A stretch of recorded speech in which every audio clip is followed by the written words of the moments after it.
좋은 책이지요? 좋은 책입니다. 성경책이지요? 에스더는 우리 어제 잠깐 교사 세미나 하면서 말씀드린 것처럼 포로기에 쓰여졌던 성경입니다. 열왕기와 역대기를 끝으로 이스라엘의 역사는 사실 끝나는 거지요.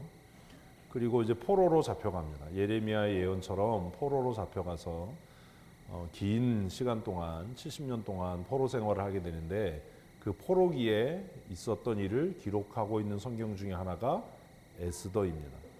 그래서 이 포로기를 우리가 생각하면서 여러 가지를 생각하는데, 어제 제가 잠깐 말씀드린 대로 사실 이 포로기를 통해서 유대교는 이제 지역 종교, 유대인의 종교를 벗어나서 전 세계로 뻗어가는 그런 사실 복음의 확장이라고 하는 것, 하나님의 선교라고 하는 것에 첫 발을 내딛는 그런 의미도 상당히 크게 가지고 있습니다. 우리는 하나님의 선교 혹은 또 선교라는 개념을 마태복음 28장에서만 이야기하고 사도행전에서의 이야기로 생각하는데, 사실 오늘 본문 말씀을 봐도 이 에스더의 전체 스토리를 봐도 우리가 그런 것에 대한 개념이나 또 관심을 갖게 됩니다. 어느 날 갑자기 고레스가 칙령을 내려서 이스라엘 백성들 다 돌아가라 이렇게 됐던 게 아니에요. 오늘 새벽기도 시간에 좀 길게 이 배경에 대한 설명을 말씀을 드렸는데, 그런 부분들을 우리가 고민해야 돼. 우리는 너무 영적이어서 하나님께서 어느 날 고레스의 마음을 감동하셔서 이스라엘의 사람들, 하나님의 백성된 사람들은 다 그 땅으로 돌아가라 이렇게 명령했다고 생각하기 쉬운데, 사실 그 일이 가능할 수 있었던 배경의 이야기가 에스더에 기록되어져 있는 거죠. 반응이 없으세요. 에스더는 포로로 잡혀간 사람이죠. 모르드게도 포로로 잡혀간 사람입니다. 그래서 에스더를 통해서 우리는 그 바벨론과 아수르의 포로 정책, 그리고 그 바벨론과 아수르를 지배했던 그 외교 정책이 나중에 어떻게 로마에까지 영향을 미치게 됐는가, 어떻게 이스라엘은 마카비 전쟁을 통해서 또 하스몬 왕가를 통해서 잠시 동안이지만 자치권을 행사할 수 있었는가, 그리고 이스라엘이 분명히 속국이었음에도 불구하고 어떻게 그들은 자신들의 언어, 자신들의 문화, 자신들의 종교를 그렇게 유지할 수 있었는가 하는 것에 대한 그 가장 기초적인 정보를 얻을 수 있는 것이 포로기에 쓰여졌던 성경입니다. 근데 굉장히 놀라운 이야기들이 에스더 1장과 2장에 기록되어져 있어요. 바벨론과 아수르는 많은 포로들에 의해서 만들어진, 우리식으로 하면 이민 국가인 거죠. 지금 미국이 이민 사회잖아요. 근데 미국 사회에서도 인종에 대한 차별이 굉장히 심하죠. 물론 우리가 미국에 안 사니까 그러려니 하지만 사실 인종적인 차별이 굉장히 심해요. 우리 한국 사람들도 이민자들이 많고 이민 사회가 이제 커가는 과정이 있지만, 그래도 여전히 그 나라에 그 차별이라고 하는 것이 존재합니다. 그런데 에스더를 읽어보면 좀 의심스러운 부분이 많고 믿음이 안 가는 부분들이 있고, 어떻게 이런 일이 있을 수 있지라는 생각을 하게 되는 대목들을 우리가 1장에서 만나게 되는데, 그게 뭐냐면 분명히 모르드게도 전쟁 포로죠. 에스더도 그렇죠. 그런데 어떻게 전쟁 포로인 사람이 그 포로지에서, 대부분 그 당시의 전쟁사를 보면 포로로 잡혀온 사람들 뭐가 되죠? 노예가 되잖아요. 이스라엘도 그랬잖아요. 이스라엘도 출애굽기, 민수기, 레위기, 또 신명기, 여호수아에 이르기까지 보면 포로로 잡혀온 사람들은 다 노예로 삼았어요. 대표적인 게 기브온 사람들이잖아요. 그 사람들은 포로도 아니고 자발적으로 항복한 사람들인데, 그들도 다 성막에서 나무 패는 자와 물깃는 자 이렇게 얘기하는데, 어떻게 이놈의 나라는 포로지에서 잡아온 사람들을 고위 공직에 등용해서 썼는가? 그리고 더 놀라운 것은 이 사람들의 포로 정책에 대해서 정말 놀랍다라는 생각을 하게 되는 것은, 어떻게 포로로 잡혀온 여자가 왕비를 뽑는 그 일에 간택이 될 수 있었나? 더 놀라운 건 어떻게 자신의 출신, 자신의 민족, 어디에서 포로로 잡혀왔는지를 비밀에 붙일 수 있었을까? 이게 과연 실화냐, 뻥이 아니냐, 우리는 믿음이 하도 좋아서 성경 읽으면서 평생 이런 생각을 해본 일이 없어요. 성경 읽으면 그냥 다 아멘 할렐루야지 이런 생각을 해본 일이 없어요. 이런 고민을 안 하면서도 우리는 믿음이 있다고 착각해요. 제가 오늘 새벽에 그 얘기했거든요. 민족주의적인 관점에서 포로기 시대의 성경을 읽으면 이 사람들은 다 누구죠? 모르드게는 민족 반역자예요. 만일 우리나라가 일본에 강점기를 지내면서 어떤 가문이 일본으로 이주를 해서 포로로 잡혀갔든 뭐가 됐든 일본으로 이주를 해서 그곳에서 천황의 부인이 됐다. 네? 천황의 부인이 됐다. 일본에 가서 고위 관직에 올랐다. 어떻게 됐을까요? 성경을 읽으면 굉장히 놀라운 이야기들이 펼쳐지는데 고레스가 칙령을 내려서 하나님의 백성된 사람들 돌아가라라고 했을 때 누가 돌아오죠? 우리 생각 같으면 어떤 사람들이 돌아올 것 같아요? 노무자로 끌려간 사람들. 우리는 이게 뭘 얘기를 하면 이게 대답도 안 하고 자꾸 그러시면 제가 하기 싫어져요. 노무자로 끌려간 사람들, 사회 하층민들, 학대받던 사람들 이런 사람들이라고 생각하잖아요. 그런데 고레스가 칙령을 내렸을 때 예루살렘으로 돌아왔던 사람들은 왕궁에서 일했던 사람들이에요. 고위 관직에 있었던 사람들이에요. 그 대표가 느헤미야. 느헤미야 직업이 뭐였어요? 몰라요. 성경 그렇게 읽었어도. 근데 사실 어제 얘기했던 것처럼 지적으로 성경을 아는 것도 안 되는데 무슨 뭐 믿음에 대해서 얘기를 하고 우리가 뭐 이렇게 얘기하면 또 성도를 무시한다고 얘기를 해요. 어제 세미나에 나오셨어야 되는데 그런 차이가 자꾸 나는 거예요. 세미나에 참석한 사람하고 안 참석한 사람하고 점점점 이 격차가 벌어지는 거예요. 포로 귀환에 대한 이야기를 읽으면 고레스가 칙령을 내렸을 때 우리 같으면은 진짜 그 포로지에서 사회 부적응하고 정말 학대당하고 이러던 사람들이 돌아왔을 것 같은데 포로 귀환 명단에 쓰여진 사람들을 보면 1차, 2차, 3차 포로 귀환을 통해서 돌아온 사람들을 보면 포로지에서 한 미천 잡아서 껄껄하게 잘 살았던 사람들이거든요. 이 사람들이 왜 돌아오지? 그리고 또 더 놀라운 건 우리식으로 하면 아까 말씀드린 것처럼 어떤 가문이 일본 일제강점기에 일본으로 끌려가서 그 집안이 일본에서 고위 공무원을 하고 장관을 하고 심지어 왕비가 되고 이랬는데 그 사람들이 돌아오면 우리는 어떻게 하겠어요? 매국노, 친일파, 지금도 그 얘기를 하잖아요. 우리는.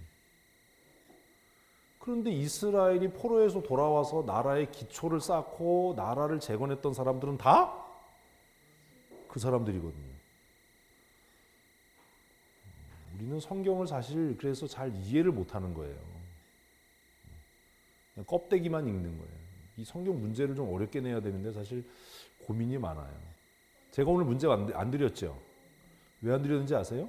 어제 고미정 원사님이 2개가 밀렸다고 해서 안 드렸어요. 진짜로.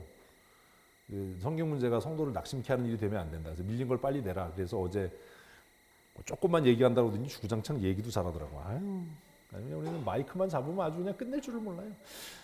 네, 그 얘기를 듣고 어제 감동을 받아서 이 시험 문제가 시험이 되면 안 되겠다. 그래서 오늘 문제를 안 드렸어요. 에스더를 묵상하면서 그냥 뭐 믿음으로 뭐 이런 게 아니라 정말 고민하면서 에스더를 읽어야 돼요. 이스라엘 사람들 정신구조는 참 특이하다. 그리고 그 바벨론과 아수르의 포로 정책도 정말 대단하다. 어떻게 포로지에서 끌고 왔는데 그 사람을 공직에 등용해서 쓸 수 있고 그리고 신분도 모르고 출신도 모르고 어떤 가문인지도 모르는데 뭐가 되고 왕비가 되고 이런 일이 어떻게 있을 수 있지? 그리고 이제 우리의 고민이 거기까지 미쳐야 되는 거죠. 어떻게 고레스는 갑자기 그 땅의 백성들은 돌아가라라고 하는 칙령을 내릴 수 있었을까? 어떻게 그랬을까요? 에스더를 읽으면서 아직 이해 안 되세요? 제가 지지난주에 교사대학 하면서 했는데요. 이 똑같은 역사가 반복되는 거예요, 사실. 그 훈족하고 게르만이나 이런 사람들이 침입을 해왔다고 그랬잖아요. 망했죠. 그래서 그 사람들이 자기들이 막 데리고 돌아다닐 때는 자기하고 같이 있던 여자들이 다 어땠어요? 막 우락부락하고 막 손도 거칠고 이랬는데 로마에 딱 쳐들어와서 로마의 여자들을 보니까 어때요? 날개만 없지 천사예요. 피부도 막 하얗고 뽀얗고 막 피부도 야들야들하고 막 그 여자들 옆에 가면 향기가 나고 자기네 민족 여자들 옆에 가면 무슨 냄새 나고요? 짐승 똥 냄새 나고. 그래서 그 훈족이나 게르만이나 반달족이나 이런 사람들이 그 로마의 귀족 부인들을 아내로 맞아서 결혼을 했어요. 근데 그 사람들에게 시집간 여자들이 가서 뭐 했다고요?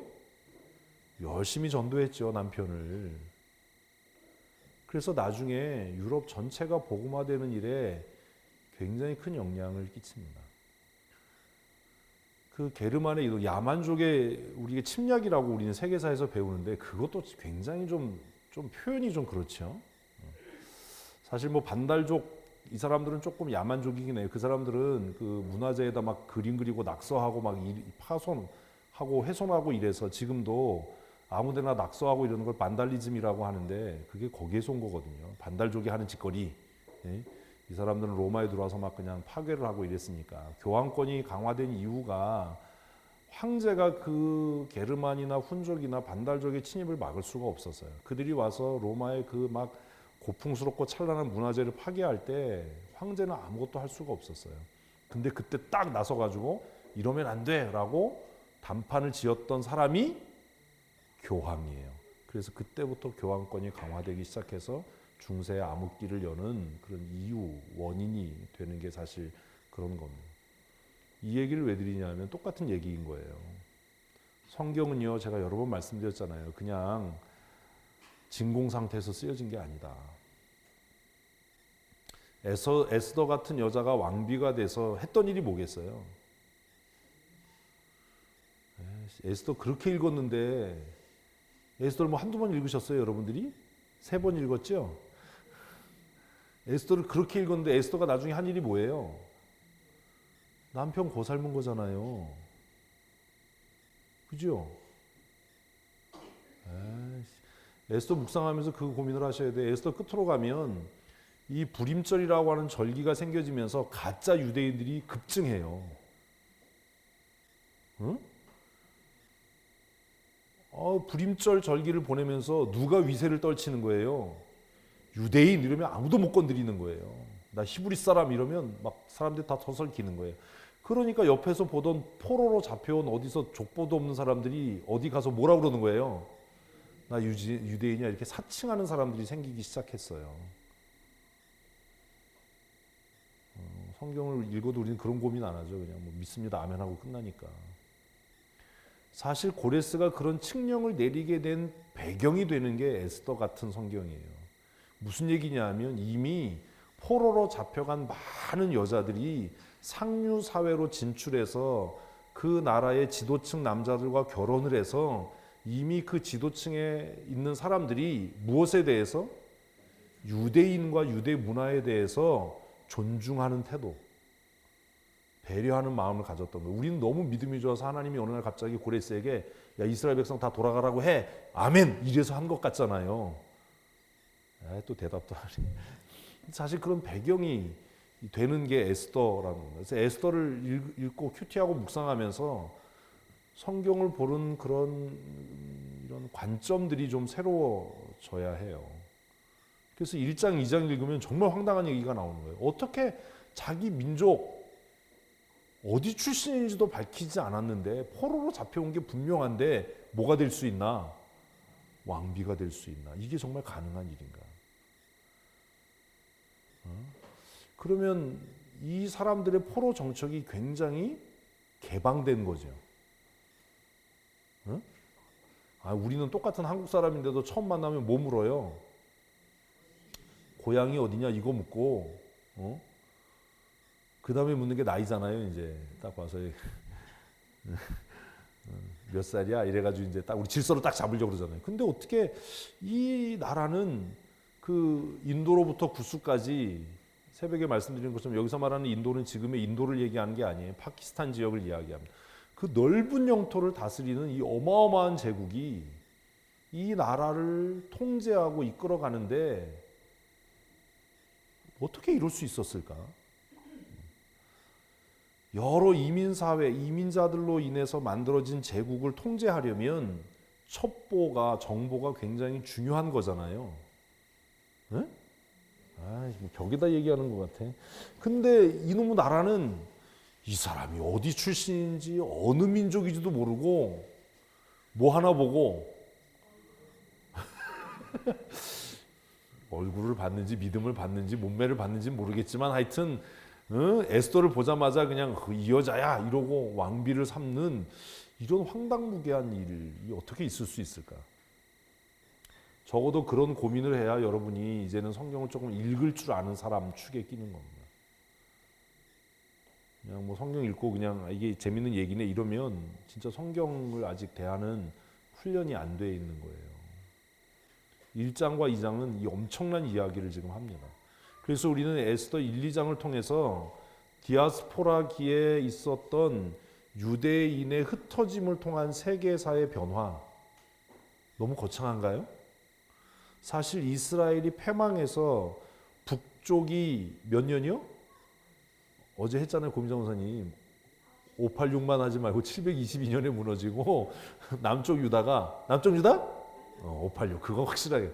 어제 586 얘기하다가 그냥 586년에 붕괴하고 그래서 이스라엘 전체가 디아스포라가 돼서 우리는 하나님의 선교, 하나님의 구원, 유대인을 통한 하나님의 나라 확장이 망했어라고 생각했는데 에스더를 읽으니까 그게 아닌 거죠. 흩어진 유대인에 의해서 세계는 정복되고 있었던 거예요. 내가 왜 이런 얘기를 하지? 본문만 설명하고 끝나야 되는데 무슨 얘기인지 이해되시죠? 그래서 결국 이걸 통해서 우리가 보게 되는 건 선교는 사람이 하는 게 아니다. 시간이 한참 지난 이후에 뭐 하나님의 선교라는 개념이 뭐 발표되고 논문을 써서 뭐 이런데 사실 구약 성경을 읽어도 하나님은 인류의 역사 속에서 하나님의 구원 역사를 그렇게 은밀하게 이루어 가셨던 거예요. 표면적으로 보면 이스라엘과 유다가 하나님 앞에 범죄하고 우상을 섬겨서 하나님의 진노로 그들이 망했어요. 아유 싸다 쌤통이다 이렇게 생각했는데 그 망한 유다와 이스라엘을 통해서 하나님은 뭘 하시더라고요? 세계 정복의 꿈을 이루어가. 이러니까 무슨 파란 해골 13호 같아. 파란 해골 13호 모르세요? 나만 오래 살았나 봐. 그 라디오가 없으셨나 봐요. 태권동자 마루치 아라치에 나오는 파란 해골 13호. 괜한 얘기를 하는 거죠. 하나님은 은밀하게 네가 알면 안 되지 김종범. 그걸 현정이한테 아냐고 물어보면 어떡하니. 그럼 제가 지금 나하고 지금 넌 아유 저 모자라기는 진짜 그렇게 좋아 입 다물어. 지만 마누라 있나 아주 그냥 뭐 해볼지. 아유 너도 나만큼만 살아봐. 하나님의 구원, 하나님의 선교는 그렇게 막 드러나게 막 거창하게 무슨 캠페인을 하고 이래서 이루어지는 게 아닌가 보다라는 걸 에스더를 통해서 보는 거예요. 우리는 에스더를 읽을 때 제가 왜 이렇게 장황하게 설명하냐면 우리는 에스더 같은 성경을 읽으면 뭘로 보냐 하면 그냥 얘기로 들어요. 포로기에 있었던 에피소드, 포로기에 이런 일이 있었대 라고 하는 것쯤으로 듣는데 그 저변을 흐르는 하나님의 구원 역사, 세계 복음화를 이루기 위한 하나님의 구원 역사 뭐 이런 것들을 우리가 보게 되는 거예요. 그래서 오히려 이스라엘과 유다가 패망해서 귀족들이 잡혀가잖아요. 몰라도 이럴 때는 좀 안 귀족들이 잡혀가고 천민들은 사마리아에 다 남게 되지요. 그 귀족들이 잡혀가서 그 귀부인들이 잡혀가서 그 땅에서 아까 얘기한 그 반달족이나 훈족이나 게르만처럼 그 땅의 고위층 남자들의 부인이 되는 겁니다. 왜냐하면 맨날 싸움만 일삼고 전쟁을 일삼던 사람들 눈에 고급 문화를 누리고 살았던 여자들은 날개만 없는 뭐예요? 물론 뚱뚱해서 못 나를 만한 사람도 있었겠지만 그랬던 거예요. 그래서 이스라엘 사람들이 신속하게 이방 사회에 깊이 뿌리 내리는 영향력을 행사하는 그런 일들이 생겨지는 겁니다. 그래서 그 중에 아까 얘기한 느헤미야 같은 사람도 굉장히 높은 관직에 오르죠. 뭐 했죠? 네. 왕의 생명을 책임지는, 술 맡았어요 이러니까 꼭 주점 사장님 같잖아요. 그분이 무슨 클럽을 경영한 게 아니고 왕의 음료를 담당하는 사람이었어요. 그러면 최고의, 우리식으로 하면 경호실장쯤이 되는 겁니다. 근데 이게 어떻게 가능하냐? 포로로 잡혀왔는데 이게 어떻게 가능하냐? 다니엘은요, 총리잖아요, 총리. 나라가 계속 망하는데도 이 다니엘은 안 망하고 총리를 하는 거잖아요. 어떻게 이런 일이 있을 수 있었나? 그리고 그들을 통해서 계속해서 하나님 외에 다른 신이 없다라는 유일신 사상이 그 당시를 지배하고 있었던 다신교와 황제 숭배 사상에 은근히 도전장을 내밀게 되는 거예요. 로마의 황제 숭배 사상은 어느 날 갑자기 만들어진 게 아닙니다. 이스라엘이 나중에, 유대인들이, 기독교인들이 나중에 10대 박해를 통해서 굉장히 모진 고문과 학살을 당할 수밖에 없었던 것은 첫째가 뭐죠? 황제 숭배를 거부했기 때문입니다. 그런데 이 황제 숭배를 거부했던 사건을 우리는 다니엘에서 이미 볼 수 있어요. 그러면 로마라고 하는 나라도 결국 바벨론과 아수르, 페르시아의 그 선상에 있는 거죠. 그래서 그들은 황제 숭배를 통치 수단으로 삼았는데 유대인들이 눈에 거슬리는 가시였던 것은 이 인간들은 죽어도 뭘 안 하는 거예요. 하나님 외에 다른 우상을 숭배하지 않는 거예요. 이거 굉장히 중요한 개념입니다. 이게 이해되면 오늘 본문은 끝난 거예요. 그래서 그 다신교의 사회, 다신교의 세계관이 지배하던 사회 속에서 그 다양한 신들의 최고의 우두머리인 누구? 황제 숭배를 아주 초연하게 거부할 수 있는 어떤 민족도 없었는데 어디서 개벽다구 같은 사람들이 하나 포로로 잡혀와가지고 못하겠다고 고개를 빳빳하게 쳐드는 거예요. 그래서 이 제국들이 이 인간들의 모가지를 꺾으려고 애쓰다가 결국은 자기가 꺾이는 대표적인 스토리가 에스더의 스토리예요. 이해되셨어요? 그러니까 에스더의 스토리는 그냥 무슨 뭐 한 여자가 미모로 남자를 후려가지고 뭐 왕비가 됐대더라 이런 얘기가 아니라 포로지에서도 하나님 외에 다른 신이 없다. 그 이야기를 들려주는 거죠. 그래서 결국 로마의 황제 숭배를 꺾어버리는, 포로로 잡혀가고 학대당하고 고문당하고 10대 박해를 통해서 수없이 많은 순교자를 낸 그 기독교 사상이 정말 발로 밟아서 뭉개버리면 없어질 것 같았던 신흥 종교처럼 보였던 유대교의 아류, 이단같이 보였던 기독교 정신이 어떻게 세계를 제패할 수 있었는가, 제패라는 단어를 써도 되나? 제패할 수 있었는가 하는 것에 대한 가능성을 보여주는 이야기가 에스더인 거예요. 아유, 힘들어라. 이해되시죠? 저는 더 이상 어떻게 해드릴 수가 없어요. 제가 할 수 있는 건 여기까지예요. 더 쉽게 이거를 어떻게 설명을 못해요. 그러니까 에스더를 볼 때 그냥 우리가 포로기에 있었던 재미난 이야기, 주일학교 아이들에게 가르칠 때도 포로기에 이런 일이 있었어, 에스더라고 하는 미모가 출중한 여자가, 이런 게 아니라 인류의 역사를 관통하는 하나님의 구원사. 결국 에스더의 이 사건은 앞으로 나타나는 콘스탄틴 대제가 밀라노 칙령을 통해서 313년에 기독교를 공인하고 330년에 기독교가 국교가 되는 그 뭐가 되는 거예요? 출발점이 되는 거예요. 모티브가 되는 거예요. 그러니까 굉장히 중요한 사건인 겁니다. 그러니까 포로라고 하는 이 디아스포라 사건은 굉장히 우리가 중요하게 생각하고 이해해야 될 사건이 되는 겁니다. 점점 어려워지죠? 기독교 신앙이요 그렇게 말랑하지 않습니다. 그렇게 그냥 뭐 예수 믿으면 무조건 천국 이렇지 않습니다. 기독교 정신이. 그런 이해를 가지고 이제 성경을 보셔야 돼요. 에스더를 적어도. 그러면 뭔가 달리 보이실 거예요. 그렇다고 종이가 까매지고 글자가 하얘지진 않아요. 웃지도 않아요. 졸지 마시고 이제 서론을 다 했어요. 이게 에스더의 서론이에요. 에스더를 어떻게 읽을 것인가를 설명드린 거예요. 이걸 이제 풀어서 길게 쓰면 책이 한 권 되겠죠. 에이. 자, 2장 함께 읽습니다. 처녀들을 다시 모을 때 모르드게는 대궐 문 앞에 앉았더라. 에스더는 모르드게가 명한 대로 그 종족과 민족을 말하지 아니하니 그가 모르드게의 명령을 양육받을 때와 같이 따르니. 참 에스더도 참 그죠? 뭐가 됐는데요?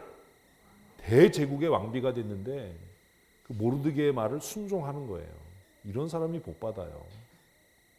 아무도 아멘을 안 해. 마음대로 하세요. 근데 의문이 생기죠. 왜 모르드게는 에스더에게 자신의 종족과 민족을 말하지 말라고 했을까? 왜 그랬을까요? 말하지 마세요. 네? 혹 혼자 고민하세요. 고민하라고 드리는 질문이에요. 왜 그랬을까 도대체? 뭐 때문에 그랬을까? 또 에스더는 그 말을 듣고 그 명령을 따랐어요. 왕은 되게 궁금했을 텐데. 계속해서 사건을 따라가 보십시다. 21절 모르드게가 대궐문에 앉았을 때에 문을 지키던 왕의 내시 빅단과 데레스 두 사람이 원한을 품고 아수에로 왕을 암살하려는 음모를 꾸미는 것을 자 보니까 이 나라에도 뭐가 있었어요? 반역의 조짐이 있었어요. 암살 계획을 세웠어요. 이 이야기를 모르드게가 들은 거죠. 그럼 모르드게는 어떻게 해야 되는 거예요? 어떻게 해야 되는 거예요? 혁주에 어떻게 해야 돼? 알려주면 넌 민족의 반역자에만 친일파가 되는 거야 너는. 우리가 갖고 있는 역사관과 성경이 얘기하는 거하고 너무 다르다는 거예요. 우리식으로 애국지사가 되려면 왕을 시해하려고 하는 이 암살을 꾸미는 사람들과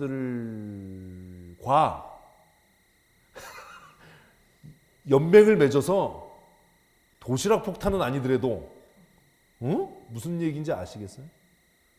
그래서 우리가 성경을 이렇게 읽으면서 성경적 세계관을 갖는다, 성경적 가치를 갖는다는 거 우리가 그냥 생각하는 거하고 다르다는 거예요. 이거를 지금 아하술에게 알리면 모르드게는 뭐가 되는 거죠?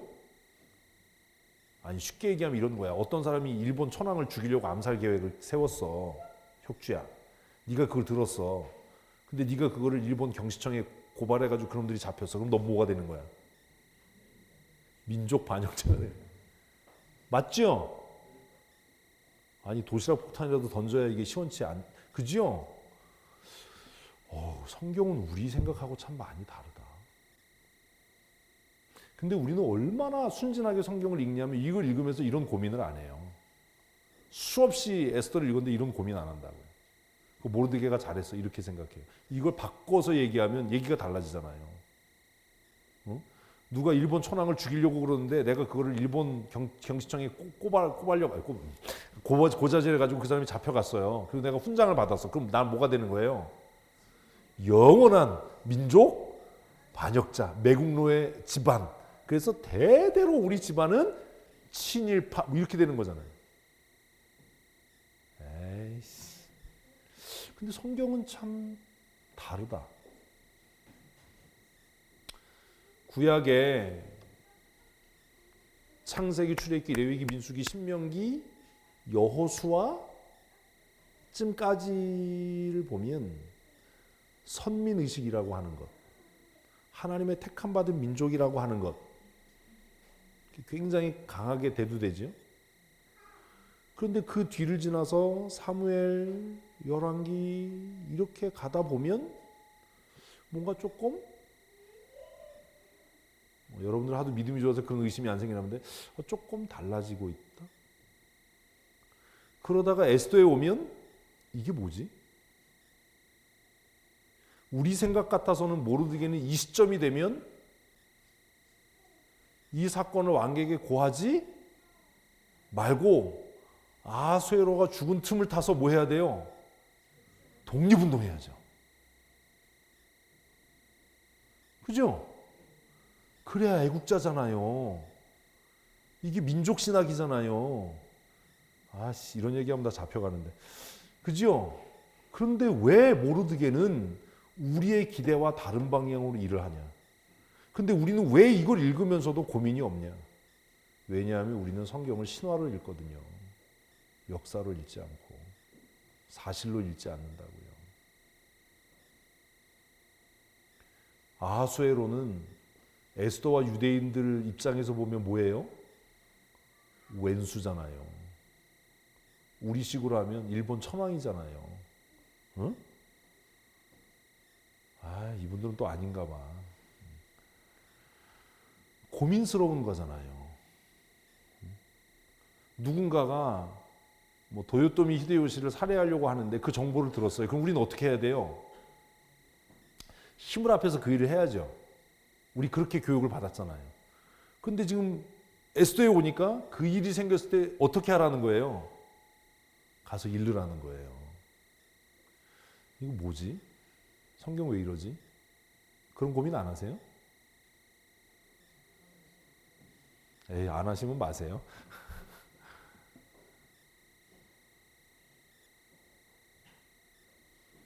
모르드게는 이걸 알고 어떻게 하죠? 22절 읽습니다. 모르드게가 알고 왕후 에스더에게 알리니 에스더가 모르드게의 이름으로 왕에게 아뢰는지라. 첩자가 되는 거죠. 밀고를 하는 거죠. 그렇다면 이스라엘 사람들 중에서도 민족주의 신학을 갖고 있는 사람들이 있었을까요? 없었을까요? 있었죠. 그 대표가 마카비 가문입니다. 마카비의 이름을 처음 들은 분도 계시나요? 마카비 가문의 사람들은 그래서 나중에 독립전쟁을 일으켜요. 독립전쟁. 그래서 최후의 한 명까지 싸우다 죽는다. 그게 마카비 전쟁에서 나온 얘기입니다. 최후의 항전. 우리는 뭐 요즘에 뭐 전쟁 이런 거 뭐 최후의 한 사람까지 뭐 이런 게 근현대사 전쟁사에서 나온 얘기처럼 생각하는데 그렇지 않아요. 나중에 그 성이 똘똘똘 포위를 당하지요. 아씨, 괜한 얘기를 하는 것 같아 진짜. 그죠? 그래서 그 성에 이제 오랜 동안 그 항전이 계속되는데 이길 수 있는 희망이 없어졌어요. 그래서 그 성 안에서 회의를 해요. 우리가 할례 받지 못한 놈들에게 항복하는 것은 수치다. 그리고 그 놈들에 의해서 우리가 죽는 것도 수치다. 그럼 우리가 패배한 걸로 역사는 기록하지 않겠냐. 그러니까 우리가 다 어떻게 하자? 서로 죽이자. 예전에 영화 중에 새벽의 7인이라는 영화가 있었는데 그 영화가 이래요, 내용이. 에이, 그 새벽의 7인도 굉장히 유명한 영화인데. 그래서 이 성에 있던 사람들이 서로를 죽여요. 딱 한 사람을 살려요. 이 한 사람을 왜 살리냐면 살릴 때 그 얘기를 해요. 너는 후대에 우리가 얼마나 용맹하게 싸웠는지, 우리가 하나님의 이름과 하나님의 영광을 위해서 얼마나 끝까지 항전을 했는지를 역사의 기록으로 남겨다오. 우리 이런 건 좀 감동을 해야 되는데 감동도 안 해. 이랬던 민족주의 신앙과 신학을 가지고 있었던 유대인들도 있었어요.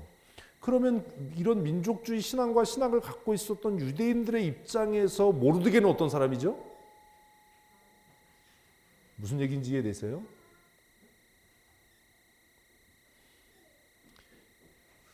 이 에스더의 이야기도 실제 역사에 있었던 사건이지요. 수천 년 지나서 우리가 그것을 기록으로 읽는데 우리는 성경을 역사로 읽지 않기 때문에 이런 고민을 안 하는 거예요. 저는 굉장히 민족주의자예요. 여러분이 어떻게 생각하실지 모르지만. 그 청년 때 에스더 읽으면서 이런 게 이해가 안 됐어요. 아니, 어떻게 이럴 수 있어? 응? 우리나라를 망하게 한 원수. 응? 저는 신학교 갈 때까지 그래서 일본 사람들이 미웠어요. 그래서 제가 그 얘기 했는데 옛날에. 그래서 신학교 들어가서 그 기도했다고. 하나님 일본 좀 가게 해주세요. 내가 왜 이 사람들을 미워하는지 실체를 볼 수 있도록 지질하게 가난했는데, 그때 그 기도 1년 했는데 하나님이 일본 가게 해주셨어요. 그래서 처음 배낭 메고 일본 여행을 간 거예요. 그래서 봤더니 내가 증오하고 미워하는 실체가 없더라고요. 그 사람들은 정말 더 승질난 게 뭐냐면 한국이 어디 있는지를 모르는 거예요. 유스 호스텔 들어가서 같이 이렇게 자면서 그 같이 사는 고등학교 졸업해서 오토바이로 그때부터 오토바이고 인연이 있었네. 일본을 전국 일주를 하는 애를 만났는데 이 새끼가 어디서 왔냐고 그러더니 내가 한국에서 왔다니까 한국이 어디냐는 거예요. 그러니까 열이 확 오르잖아요. 나는 내 마음에 뭐가 있는데요. 일본에 대한 분노와 증오가 가득한데 이 새끼는 한국이 어딘지 모르는지 얼마나 화가 나. 그래가지고 다다미에다 지도를 그리면서 막 되지도 않는 영어로 막 10번을 통해. 그 이후에 이제 일본을 더 몇 번 이렇게 갔다 왔는데 사실 지금도 썩 일본 하면 그렇게 마음이 개운치는 않아요. 그래서 성경 읽으면 이런 게 좀 걸림이 되는 거죠. 아니 어떻게 모르드게는 이럴 수 있지? 모르드게 정신세계 참 특이하네. 그리고 어떻게 이런 스토리가 뭐가 될 수 있지? 정경이 될 수 있지? 이건 더 특이하네. 뭐 이런 고민이 있는 거예요. 어떻게 성경의 정경화 작업이라고 하는 과정을 거치면서 이런 반민족적이고 반애국적인 이런 글이 어떻게 뭐가 될 수 있는가? 정경으로 채택될 수 있는가? 하나님은 참 내 생각하고 많이 다르시다.